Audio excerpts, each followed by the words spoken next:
Julie, welcome. Thanks for being here. Thank you so much for having me. I'm excited to chat. I think autoimmunity is a big topic, especially for my listeners. For me personally, I've had experience with it, and we're going to get to go in lots of directions in this conversation. But before we jump in, I always love a little like personal fact about the guest at the beginning. And I have a note from your bio that you found the love of your life in your 50s. I want to hear this story because that's incredible. That's hilarious. I had a feeling you were going to go for that. I have never put that one out into the universe before. So, yeah, I just am really blessed. I raised my kids as a single mom. It's been a little over 20 years. And because of my decline with autoimmunity, I kind of retreated and so wasn't dating for over a decade. And formed a work relationship with my now partner and then a friendship. And then he just snuck in under the radar and it's been amazing.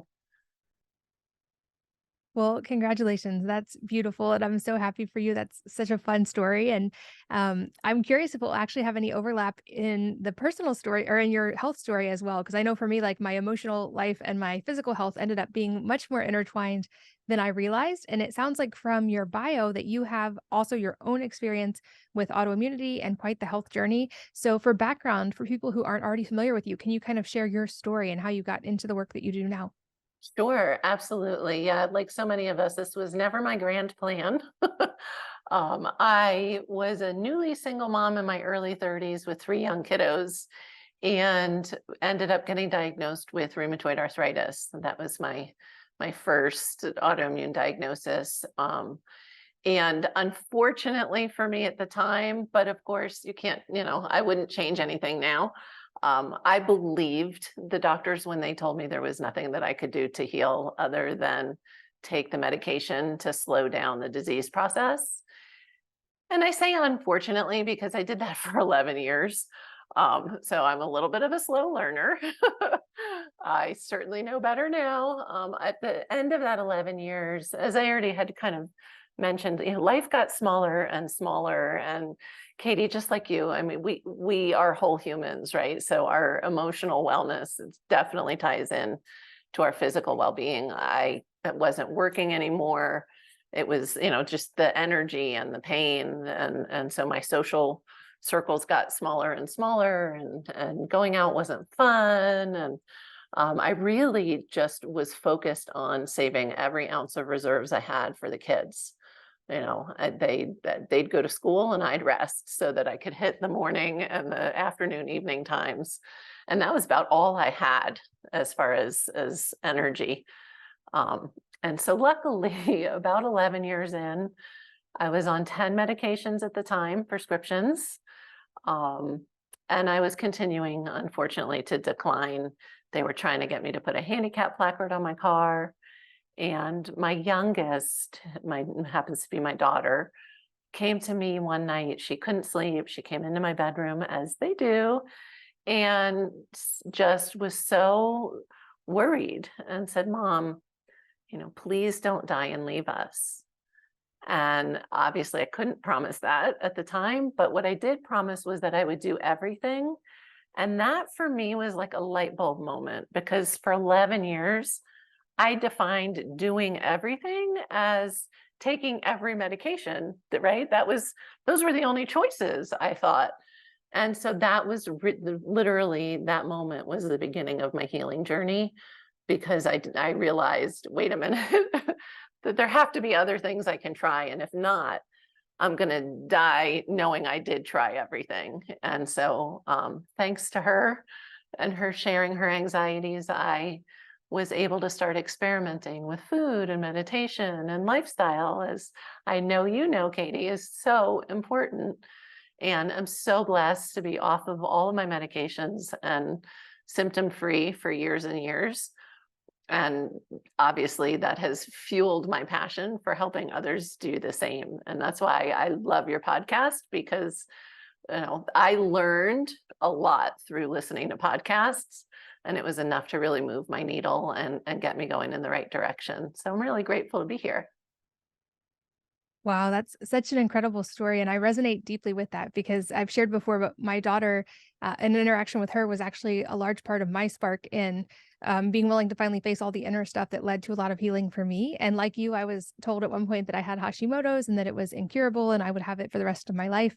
And like you, I'm also now not on medication and feel better than I have in my adult life. And I'm so grateful for that. But I also know quite the journey that led to that. And I love to hear from so many women, especially and mothers now, who I feel like are really stepping into that idea of becoming their own primary healthcare provider and that leader in that for their families. And I think that's where we're going to actually see the change. I've believed for many, many years that women, and especially moms, are such a force of nature.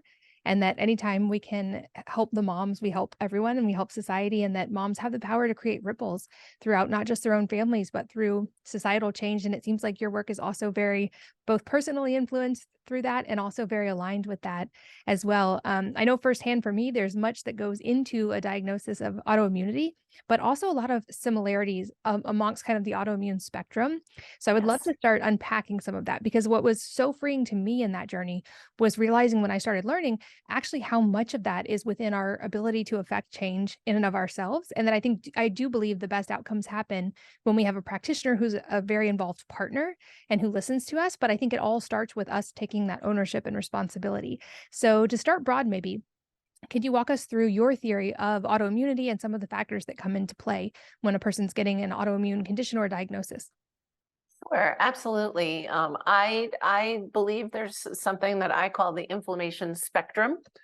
And I really think that autoimmunity is that extreme end of that spectrum. And so all chronic illness is driven by systemic ongoing inflammation. And so the gentle end of the spectrum, if you will, are the things that we consider to be quote unquote normal aging, right? The things that people just accept as, fate, with the aches, the pains. Maybe your brain's moving a little slower. You're waking up in the morning and you don't feel rested. It's just all that stuff that we normalize. But that's not actually from our body being older. It's from that inflammation from life on this planet taking its toll. And so when you're and that's where I call those the warning signs, right? Like if we can feel any of those things, that's an awesome time to take some action. And like you said, become your own advocate, ask why, and start addressing some of those lifestyle factors, because those are the whispers. And as we ignore the whispers, the signals get louder, and the body starts to scream. And that's where we end up with something like autoimmunity down the road. And if you think of, you touched on, so I don't care what somebody's diagnosis is. Like if you have an autoimmune diagnosis or you have five, there's really not a different approach. It's the root causes are all the same. Those drivers are the same. And it's if we, not meaning every person has the same kind of hierarchy of drivers, but we know that when we find what's causing that inflammation, we can heal, right? We support the body and it'll heal. That's how it's made. It's miraculous. Yeah, I think of the words of another guest who have really stuck with me, and I love it. She talked about the body's innate, it is wired only for healing. And even the things we think of as symptoms are actually our body having a healing response. It's just often it either lacks something that it needs or we're giving it too much of something to deal with. But Yeah. she reframed it. She's like, especially with autoimmune disease, it's easy to fall in that trap of thinking like my body's out to get me. But she's like, no, if your body wanted to get you, it could kill you You'd instantly. be Your body done. is Yeah. always on your side. And I It think that is. And reframe is so helpful. it is. It's information and it takes work. If you're at that point where you've got, full blown autoimmunity and it's interfering with your life, it takes work. It's part of the work that I do with my clients. I know you've done the work. That's a huge part of the healing journey is, our body is on our side and we are our body and our body is us. So there's no, you, me, enemy, but it is easy to fall into that when you're not well and don't know how to get better. And I love that you call them the drivers of inflammation and that Yeah. there can be many, but they'll often have the same result, but it'll express differently in each of us based on our individuality. I think this is a recurring theme in health that I'm excited to see is the the focus on the personalization and individualization, but also the focus on the kind of universal common things that we as humans need. And so, can you break down some of those drivers for us and bring some awareness to what people may not realize could actually be some of these drivers of inflammation in modern life? Sure, absolutely. I think one of the biggest drivers, and I personally really do think this is, people ask me all the time, why are autoimmune numbers just getting exponentially higher? And heck, how come kids have, I remember when I was diagnosed, everybody was like, oh my gosh, you're so young. Now I think you're lucky to make it into your mid 30s without an autoimmune diagnosis. And I really think toxins are just a tremendous part of that. And I know, Katie, you do a lot of work around that and help us reduce them. But I definitely think, and when I say toxins, it's not just chemicals. It's the fun things like chronic stress, and often it'll be something, could be the medications. Like I know a lot of the medications I took were absolutely toxic. Foods, processed food is huge. I mean, I think that you can't like separate one from the other. Like if you're not eating real food, your body, anything your body doesn't recognize and sees as a threat is what I would consider a toxin. And processed food, especially ultra processed food, is top of the list. And then you can't extract, well, then there's glyphosate and all the things. And I think that that's a huge driver. Some people, like you said, I call it rocks. Like we look under we're always looking for certain things, right? What are toxin levels? What is stress like? What are you eating?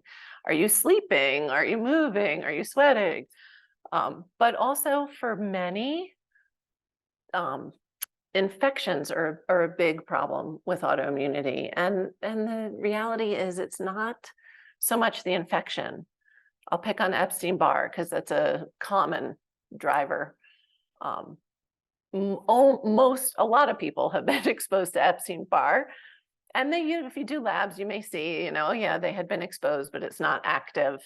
It's because the body's doing its job. And so even when you have something like an infection as a driver, it's none of it is in isolation, right? Well, that person's body was already at a place where it couldn't properly fight the infection. Lyme is the same way, and the co-infections. So we have to look at all of them, and then everyone has kind of their own hierarchy of, okay, we need to really prioritize this. Obviously, if you have an active infection, you need help kicking the active infection, but you're not done. It's not like, oh, here's an antibiotic and you're finished, right? Or an antifungal and you're done. Like you need to figure out why your terrain, which usually goes back to gut health, allowed that to become such a big problem. That's such a great point because as you're explaining, like people will encounter things like Lyme or Epstein-Barr or even mold exposure, short-term mold exposure. Those are common things, but some people are able to encounter that, their body mounts the appropriate response, and then when that's removed, they're fine. And some people seem to have this much more lingering response. And I've had people talk about this even in relation to like joint health and the Yeah. inflammatory response getting out of hand and that leading to joint problems. And even if you replace the joint, you're not addressing the inflammatory problem. So it's likely to still happen again or happen somewhere else.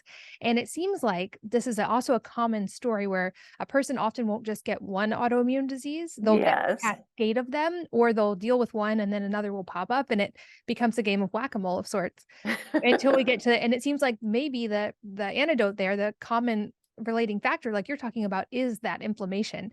And then if we can, of course, like you said, go after whatever the acute thing is as well. If you have an active infection, that's important to deal with. And at the same Right. time, to deal with whatever is contributing to that inflammation on a more systemic level, that gives the body, to back to the point of the body being geared for healing, it gives it the best ability to mount the appropriate healing response. Yes, absolutely. And it is this balance of both, right? We need to remove the blocks and we need to support the body's natural ability. Are there any thing that you would put in the category of sort of like universal beneficial protocols, practices, lifestyle factors, supplements, etc., that help with what I would call maybe the body's resilience in having that appropriate healing response without having an overactive healing response, or anything that are sort of like universally beneficial to humans in building that? Well, I touched on one really big one already, and I feel like it is the starting point, which is eating whole, real food. I think the bulk of the and 6 to 9 cups of vegetables a day. I mean, we need those micronutrients. And I know there are so many different approaches. I know the carnivore people all just went, ah, you know. But I really do believe and sometimes we need to make a drastic shift temporarily to allow for healing. But we need those micronutrients, and we need to stop putting that processed fake food into our bodies so that it can rest and heal. Yeah, that's a great point. I think back to my experience with it, where for a while I felt best on a very restrictive autoimmune protocol when I was kind of in the heat of my kind of crisis with Hashimoto's. But Mhm. I realized that I didn't want to stay there long term. That long term, my goal was I wanted to be adaptable and to still avoid the actual not foods that we categorize as food, Right. but to be able to, within the realm of real food, handle whatever I wanted to put in my body, and that my body could handle it appropriately. And so that became my goal. And it took a while to get there, but I very firmly believe that's what the body is designed for. And to your point, I think all of those strategies can maybe have their place, especially in a temporary fashion, Sure.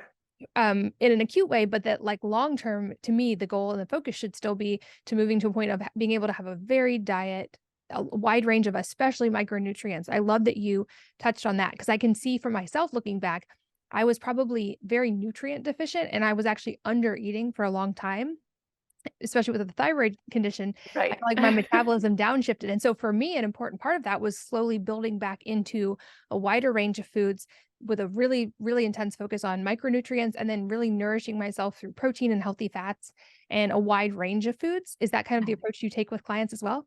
It is, and I commend you. And I happen to be a certified AIP coach as well. So I am all about that there is a healing process. And we definitely, part of that is we need to remove the inflammatory stuff while we're boosting, the other nutrients. And I love that for you, Katie. And I was one of these people. I actually stayed too restricted too long. And that becomes really common, right? When you don't feel well for so long and then you make changes and they seem to be working. And it is really common for people to get stuck. And I'm always people don't believe me before we start an elimination that I'm going to be the one encouraging the reintroductions. But then by the time they feel well, they're like, I don't want to rock the boat. So it is so important. And both phases are important. But we all think of, what should we take away, right? What am I doing that's making me sick? What should we take away? And we often overlook that we really need to be nourishing every cell of our body. So, yay for you. Well, and like you said, I think diet is a big part of that, and that's where a lot of our toxin exposure comes from. And another point of that I speak to often is I feel like a lot of people get that part dialed in, and they'll become aware of what they eat, but then they might not as early encounter all the different other ways that toxins enter our body. And I would also categorize even our mindset and our thoughts as a potential source of toxins in that Mhm. same category. But for me, this is why I got deeply into the world of personal care, and I started making all my own personal care products for years, because I realized how many things that are considered foreign to the body, whether you want to categorize them as toxins or not, things the body doesn't know how to innately handle as easily, are in so much of what we encounter on a daily basis, from our personal care products to our cleaning products to air fresheners and chemical scents that we're breathing all day long. And certainly these are things that we didn't encounter for the majority of human history that we are now encountering in drastic amounts, along with plastics and so many other things. So how do you educate there? What do you kind of give people as a starting point for how to become aware and then minimize those lifestyle toxins? And here's where I say thank you, Katie, for you for you sharing your journey with us.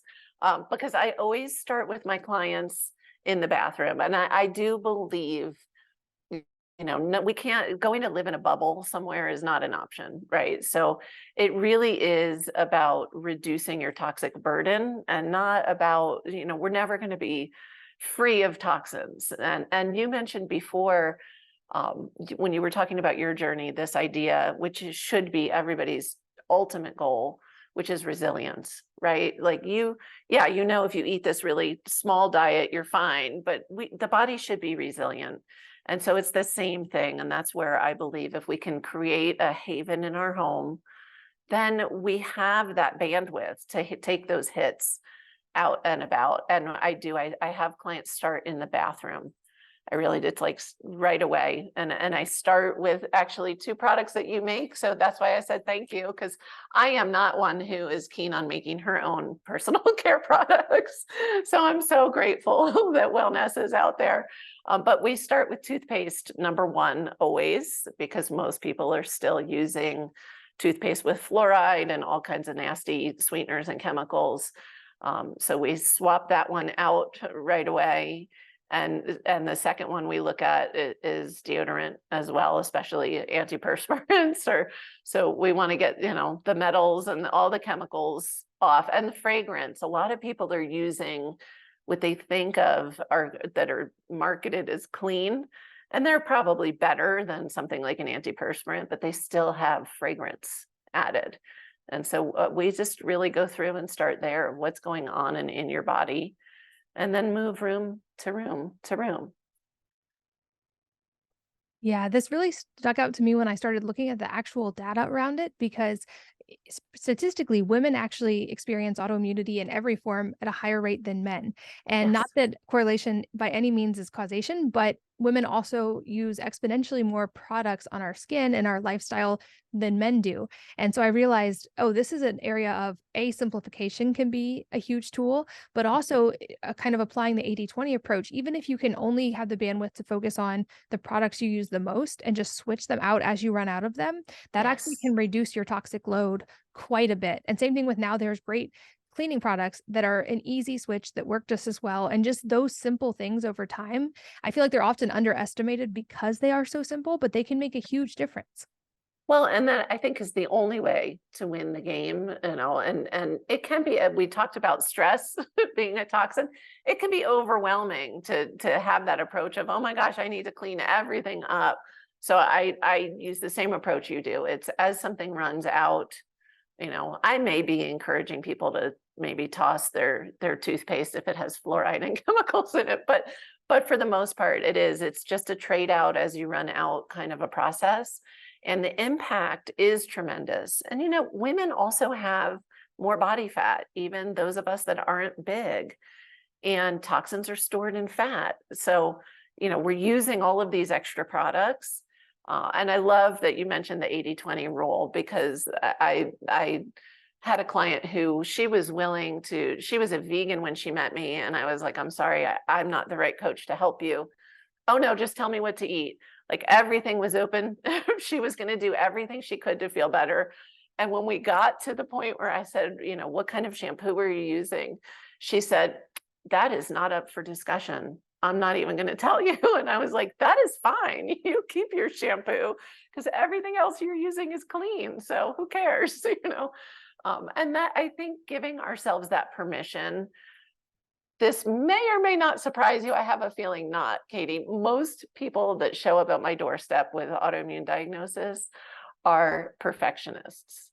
And so we really do need to actively give ourselves that permission of, we're not talking about perfect. We're talking about just reducing exposure where we can. And like you said, those trades one by one make it really easy.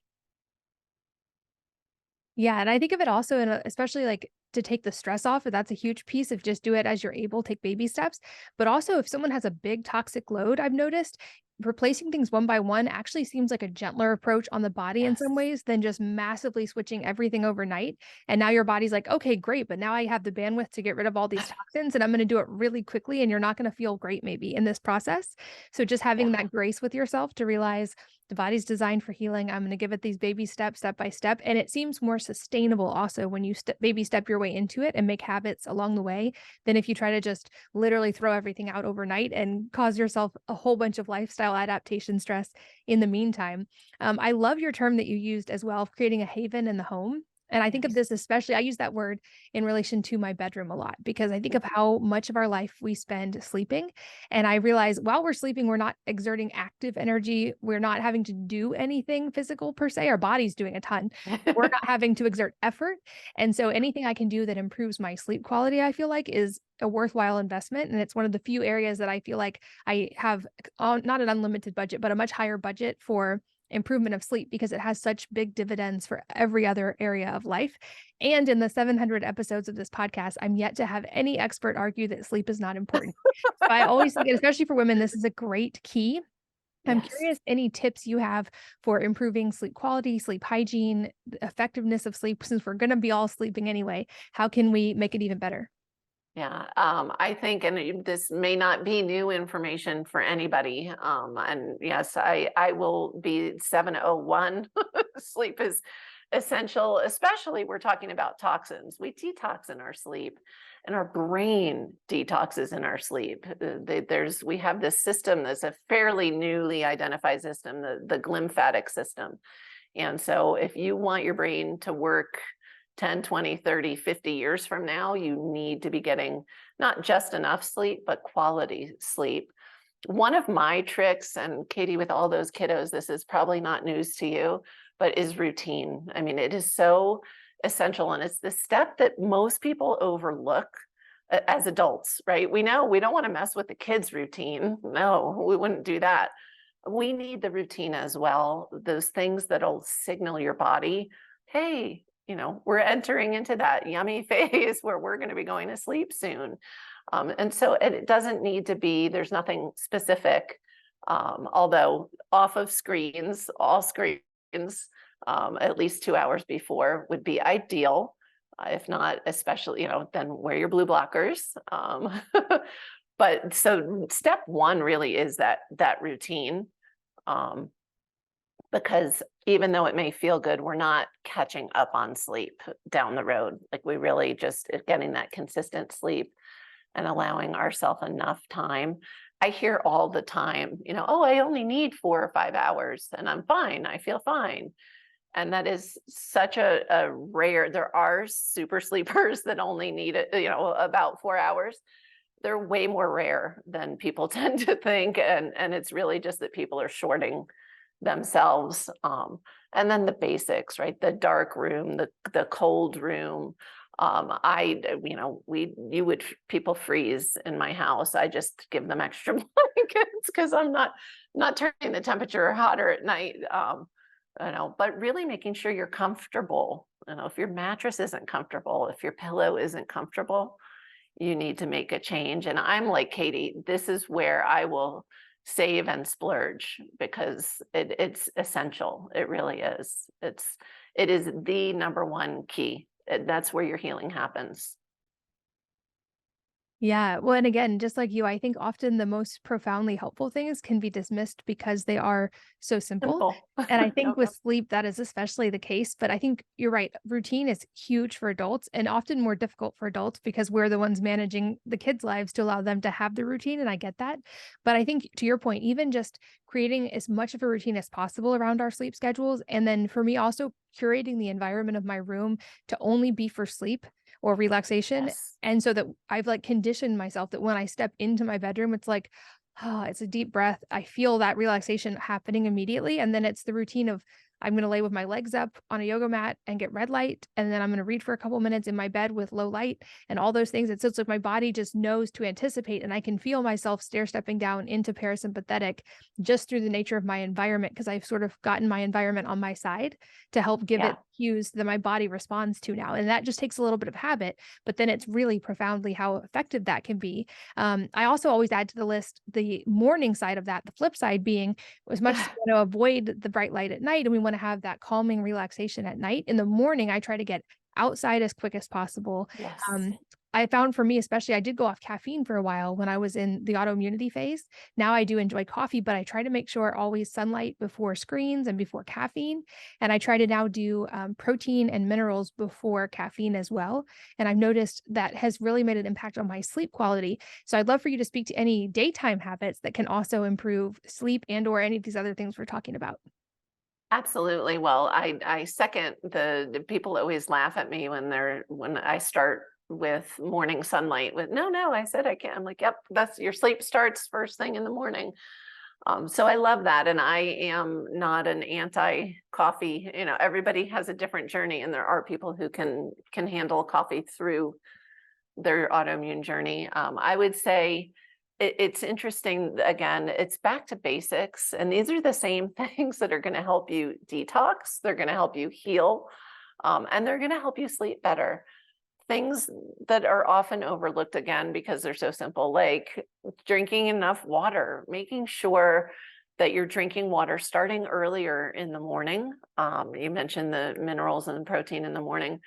So many, especially women with adrenal issues that I work with, I mean, it's amazing. Just some salt water in the morning, life-changing for them. But starting that hydration process early, a lot of people that I work with aren't great water drinkers. And then, they hit the afternoon and they realize they didn't have enough. And then they're pounding water and then they're up all night running to the bathroom. So we don't want to do that, but your cells need that water. So staying hydrated and moving. And we know exercise helps sleep. And it can be difficult to start if you're listening to this and you're fatigued and you're like, exercise with what energy? Just movement. I don't even actually like the word exercise, because so many people, think CrossFit when they hear exercise. Or I live outside of Boulder. Everybody here is always training for something, but it can be wherever you are, just a little bit more. So a little extra walking movement. And then when you're feeling better, do what Katie does and lift heavy stuff, because that's awesome. But all of that, and don't eat at least 2 to 3 hours before bedtime. Just don't do it. It's, we really want that rest period. And setting yourself up for things like you mentioned, red light. And I have the lamps in my bedroom have red lights in them. And so you say Haven, and that's what I just, soon as I turn those lights on at night, I can just feel my body sigh, right? It just depends on what it is for you, but getting away from, blue light in the morning. We have to go back to nature, right? We're meant to get blue light in the morning and we're meant to get red light in the evening. If you think of sunrise and sunset, it's really not rocket science. So, and you mentioned the idea of, we're so focused on keeping kids on schedule if we have kids, and taking care of them and honoring them. But we have to remember, when it comes to our stuff, like, we are in charge of our routine as well. And so it's a process, but like you said, when we create these habits and then choose our non-negotiables, it gets easy. Yeah, and to your point, as a follow-up on the exercise component, I'm Yeah. obviously now at this point a huge fan of especially resistance training and sprinting and things. But when I was in my healing phase, I Yeah. was very gentle with myself, and I realized Yeah. my body needed a tremendous amount of rest as I was recovering. So to your point, I moved, but I would say I did not exercise by Right. that technical term that whole time. I was not lifting heavy weights. I was not doing sprints. I was not doing high intensity. I was walking and maybe like gently treading water or swimming. And I was Yeah. like purely going by the metric of what is helping my body feel energetic and restored. And if it felt like it was depleting me at all, I didn't do it during that phase. And I think that, so if anybody's feeling guilty about like, I can't do CrossFit, I can't do anything hard right now, maybe that's your body telling you that's exactly what's perfect for you right now. So don't give Right. yourself guilt or stress over that. And I think that's a springboard also into what's become a little bit of a soapbox for me, which is the mindset around all of this, because I Yeah. firmly believe that our thoughts actually can be a huge source of toxins or a huge source of healing. And I Yes. know I can recognize, looking back, I had thought processes that were not serving me. Things like, why is this so hard? Why can't I lose weight? Why do I feel so bad? And if you give your subconscious those questions, it will give you answers to those questions.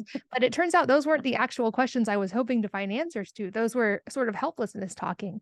And that when Yeah. I could switch my questions to, how can I make this more fun? How can I feel more restored? How do I best love and support my body? I started getting much better answers because I was asking much better questions. And I now believe very firmly, if all we can shift at first is our mindset, if we're in a place of depletion and that's all we can work on, that alone can be absolutely profound. Maybe do those baby steps, remove the toxins as you do it, give yourself the grace to rest, but pay attention to your thoughts during that, because I really think if we shift into that place of self-love and nourishment, that sort of activates healing in a really profound way. It does, Katie. It's exponential. And it's almost as if you know exactly my flow when I work with clients, because this is this is where we start. Several years ago, this was part of the program, and it took me experience and time to realize we need to be front loading this. Like this is science. This is real. Like, we know our body hears our thoughts. But what you may not know is that it takes them as truth. Like, even if you have a thought, a negative thought, and you know it's not accurate, the body doesn't get that part of the message. It only feels the thought. And so this is where, if we can start to shift that, you're right, it makes healing just exponential. We heal so much quicker. And I would offer for listeners to back up a step and just start to notice, because most of these thoughts we're not even aware of as we're having them. One thing I love to do with clients, I have every client do, is create a positive, what I call healing statement. I used to call it a mantra, but those are just sounds. So, but ask yourself the question: what does my body need to hear? Like, what would be amazing if my body believed? Make that your statement and say that to yourself a few times a day, even if you don't totally believe. Again, you don't have to believe it for your cells to believe it. And that will start to kind of, what I call, front load that healing and really get you on your way. And this is the I think most important. And we can fix diet a lot quicker than mindset. It is totally a process. It's an ongoing process. We're never done. But it is, I believe, the biggest piece of everybody's healing journey. And it's why somebody can read a book and eat the right things and, be careful with toxins and do all of those active steps and not heal if they're not working on the mindset and the self-love. Absolutely. Yeah, fully in alignment on that. And like you said, it is a journey. It certainly is not a thing that just typically happens overnight, though you do hear those stories of people who have those kind of seemingly miraculous shifts overnight. But for me, it was a journey. And I found in that journey that when my mindset did shift, it became so much easier to do all the other things, because when you're Yes. operating from self-love, you want to nourish your body, you want to get enough sleep. You're not having to use willpower to do those things. Those become innate. And so I feel like that process is so worthwhile. And a tip I would give, I kept a journal during that time. And every night I would journal things I was grateful for. And I would also challenge myself to write down one thing that was different every day that I appreciated about my body. And just nurturing appreciation of it, it Uh-huh. made me like tune into that so much more. And now I love to have that record of seeing how that mindset shifted throughout that time. And again, it seems like very simple things, but that made for me an absolutely profound difference. It's huge, and I love that you mentioned the gratitude journal is a really big part of it, and how brilliant. And I do this too. Well, I never worked with you. I don't know how you know all the things, but we start with gratitude, and then I have people include something, because, like we talked about before, we need to feel connected to our bodies and that we're on the same team. And so, when we keep a gratitude journal, we become more aware of more things we're grateful for, right? And so it's the same thing when we include things we're grateful for our body. Like you said, you just notice it with this gratitude and joy. And yeah, it does really change, even if you're not actively thinking of it that way, your mindset of, like, why would I eat that thing that's going to hurt me? That's not self-love. I'm not going to do that. And it really does, when you get to that point, you become an even better mother, partner, friend, all the things.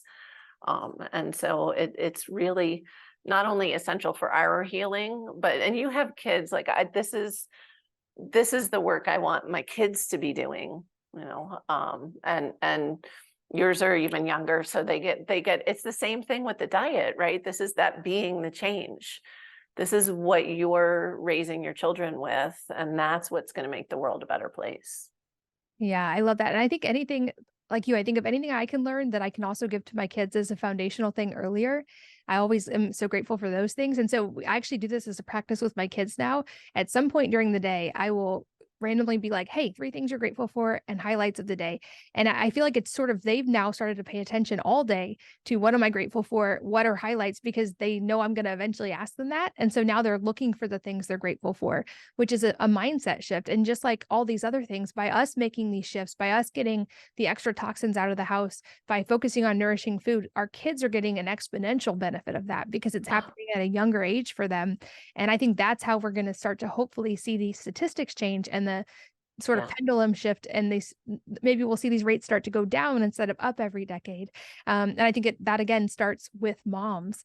Are there any other factors to be aware of, external factors in the home or in our lifestyle to be aware of when it comes to this? And I know we're gonna have more we could talk about than we will have time. So I'll put all of your resources in the show notes. I know you have many, but any other external factors that you love to address with people? So we talked about products you're using on yourself in your home. You mentioned plastics and those kinds of things. I would say EMFs are an often overlooked just part of our everyday lives right now. And again, the baby steps. You can do little things like turn your Wi-Fi off at night when you're sleeping. I'm somebody who I put mine on a timer because otherwise I won't remember to do it every night. But things like being aware, molds and mycotoxins are just seem to be a tremendous problem. A, because there's so many older buildings, but also B, because newer buildings are so airtight, that's the whole nother problem. So if you're, I would say filtering your water would be number one, filtering your air, maybe number two, but just like you're becoming aware of your thoughts, be aware of what is going on in your home. Might there be molds and mycotoxins? Open your windows for a half hour, an hour every day. We think of outside air is where the toxic air is, but the air in our homes can be way more toxic than what we're exposed to outside. So just making sure that you get fresh air is huge. But it's the awareness, and again, it's the journey. You don't have to run out and get air filters and everything today.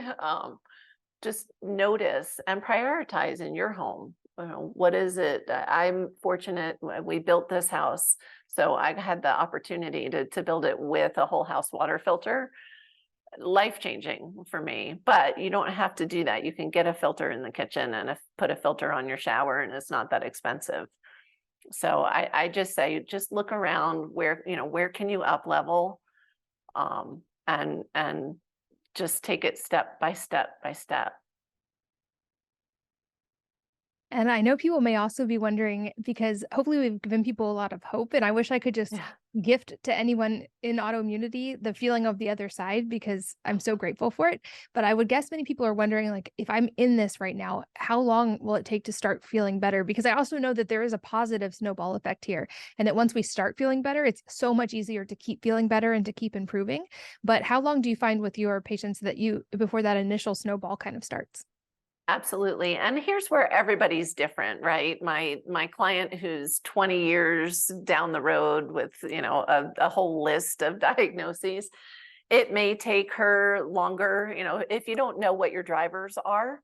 But just starting with the things that we talked about today, with food and toxins and mindset and stress management, really that needle can move. We have a program that's a 30-day program, and the results people get within that 30 days is spectacular. And it's because they're reducing their inflammation, right? And so there is a range. I say, if you're somebody that is on that, gentle end of the inflammation spectrum, or you have, maybe you're still eating processed foods and you haven't started this cleaning up part of your journey yet.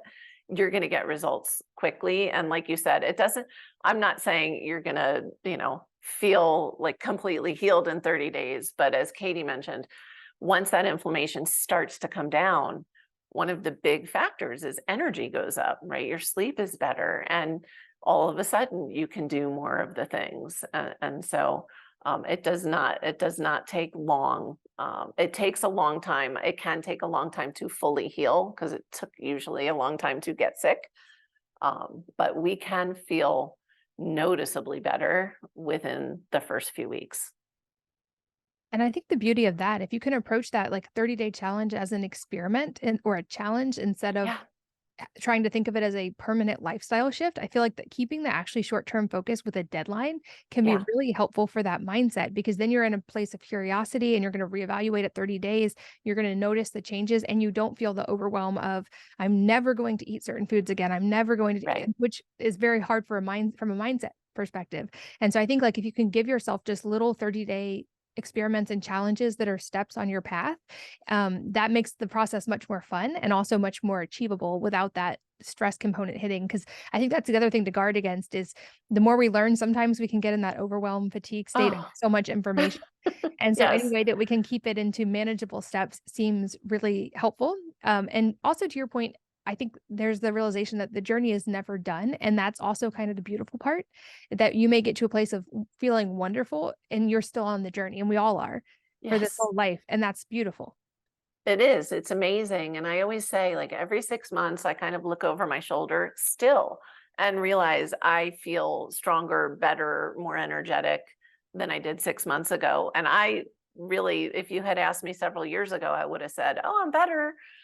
So it's this process. And I love that you said, it can be really overwhelming. And so the more we can make it fun and doable, the better. And then that's where you get to figure out for yourself where you want to go deeper and where you're like, oh, that's not for me, you know, because we are all individual. Yes, and I think that that focus on the individual side is so encouraging in health right now, and I'm so excited to see that. I'm so excited for people like you who are those great partners with people in their health, especially for many of the people I hear from who are listening who are doing so good at being their own primary healthcare provider and who care about their daily habits and who are taking that responsibility and also looking for the expertise of people who can give them the missing pieces. And so I think that's where actually the best outcomes happen. And I know, like I said, you have many educational resources around this for you guys listening on the go. All of that will be at wellnessmama.fm so you can find it and keep learning. But a couple questions I also love to ask that are somewhat self-serving. The first being if there's a book or number of books that have profoundly impacted you personally, and if so, what they are and why. This one was such a tricky one for me because I've been an avid reader my whole life. And so the answer is yes, many, many. But the one I'm going to pull out of my hat today directly correlates to my healing journey, which was, and it's an older book. Dave Asprey's The Bulletproof Diet book was the book that actually started my healing journey.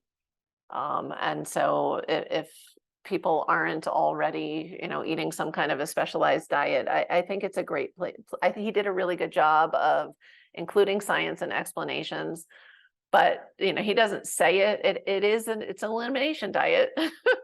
And for me, it really jump started my journey and led to, for me, his coaching program, which led to functional medicine, which just started that snowball.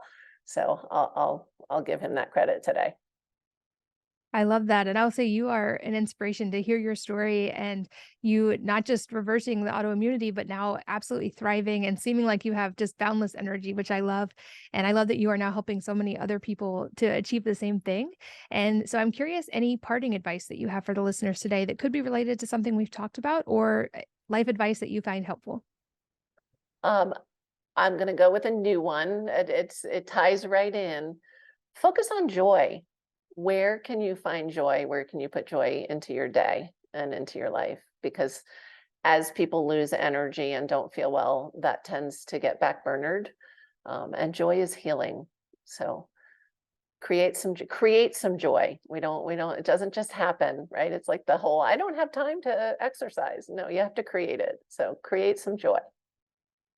I love that. I think that's a perfect place to wrap up. And you are such a joyful person and a joy to talk to. I'm very grateful we got to have this conversation. And thank you so much for your time. Katie, thank you so much. And thanks as always to all of you for listening and sharing your most valuable resources, your time, your energy, and your attention with us today. We're both so grateful that you did. And I hope that you will join me again on the next episode of the Wellness Mama podcast.